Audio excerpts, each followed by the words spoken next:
Good morning, everyone. It's Wednesday, the 20th of April. I'm Esther Kidd, a member of East and Old Church here in Forfar. Bear with me, I haven't got my dates mixed up, but I'm going to start this morning with a short passage from the Bible.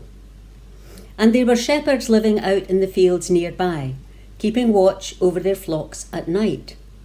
An angel of the Lord appeared to them, and the glory of the Lord shone around them, and they were terrified.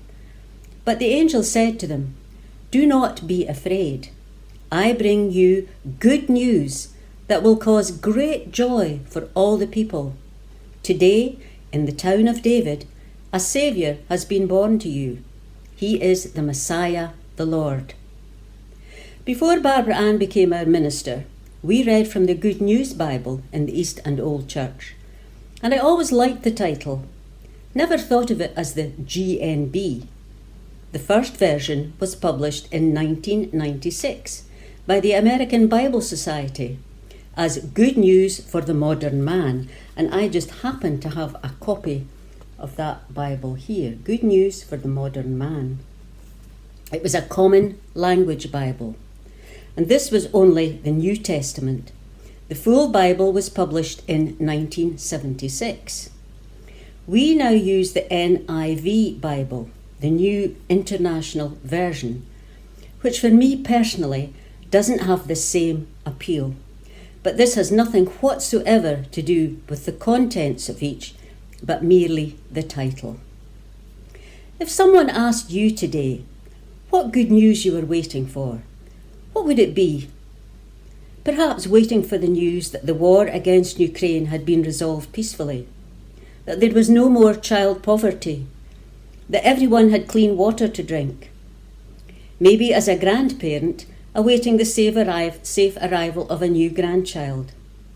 Perhaps news that you had been given the place in college you had been longing for, or had secured a job at long last. Each of you will have a different answer to this question.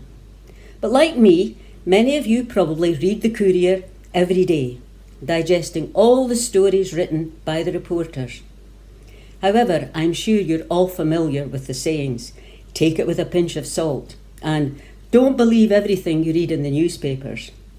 Mahatma Gandhi wrote, "The sole aim of journalism should be service," and "I believe in equality for everyone, except reporters and photographers."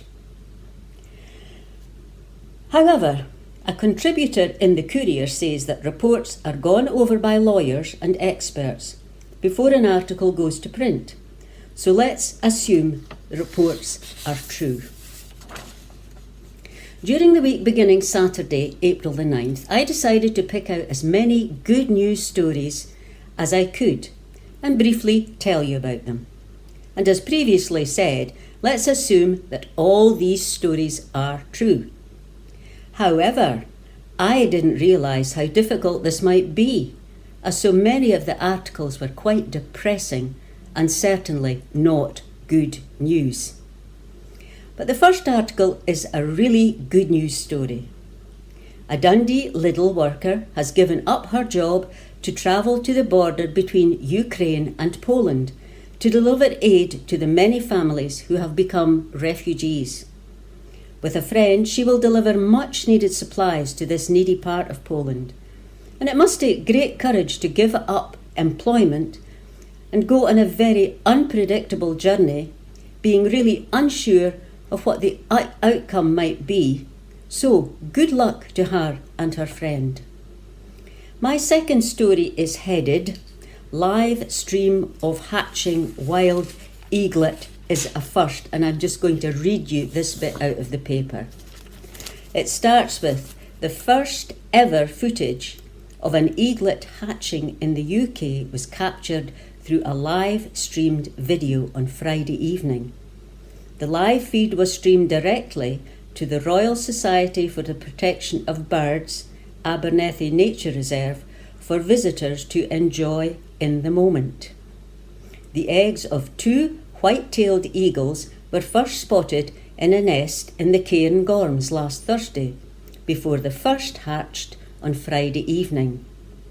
The hatching was streamed live to the Loch Garten Nature Centre by a hidden camera on a stick, 3 metres away from the nest, the first time this method had ever been used in the UK. Fergus Cumberland, Visitor Experience Manager for RSPB Scotland, said, "The response to the eagles from the public has been one of excitement and anticipation. The true character and personality of these birds are on full display for the public to experience, and it is a wonder to watch it all unfold." And I think for bird watchers all over the country that would be a really good story. So my third story was a story about a former Royal Navy aircraft handler from Glenrothes who suffered a stroke 4 years ago, which resulted in mobility problems and aphasia, a language disorder caused by damage in a specific area of the brain that controls language expression and comprehension. He also has to deal with a communication disorder which affects speaking, reading, listening and writing. He has trained hard and is about to take part in the Invictus Games, which starts in The Hague on Saturday, the 16th of April, and ends on Friday, the 22nd of April. So listen out for his name if you're watching any of the rowing events in the Games. His name is Stuart Padley, and I wish him every success. Now, how many people even contemplate going back to any kind of studying later in life? Not that many, I would imagine, but Joyce Laird from Kirkcaldy did just that. She is a pupil support worker and has graduated at Fife College and is considering other qualifications that might help her career at 73. Teachers kept telling her there is no limit to education. You're learning forever if you want to.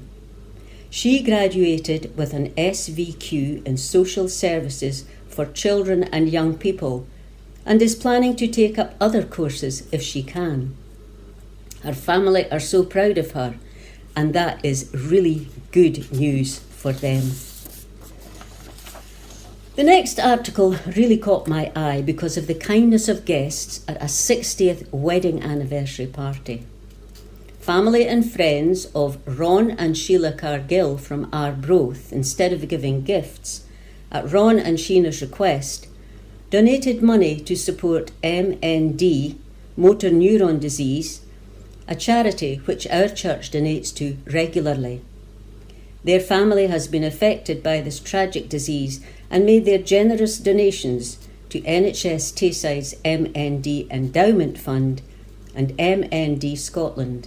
And I'm sure a great time was had by all at the celebrations at Arbroath Cricket Club. My last good news item concerns a rare Pictish symbol stone found in a farmer's field near Aberlemno in Angus. It is one of a handful to be discovered during excavation and is believed to be of great importance to building a better understanding of the Pictish landscape. The new Aberlemno stone has rare and unusual features which are very exciting for archaeologists, but the exact site of the finding has not been disclosed to the public, so don't go trying to find it. People of faith all over the world celebrated the resurrection of Jesus on Easter Sunday, 3 days after his crucifixion, which, although baffling and mystifying for the early disciples, was indeed good news. In East and Old Church on Sunday, we enjoyed a fun, thought-provoking, uplifting service, and of course we were all given an Easter egg, symbolising new birth and regrowth. Our egg rolling later, symbolising the rolling away of the stone from the tomb where Jesus was laid.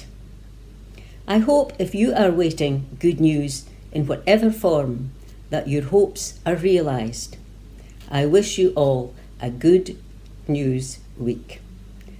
Bye.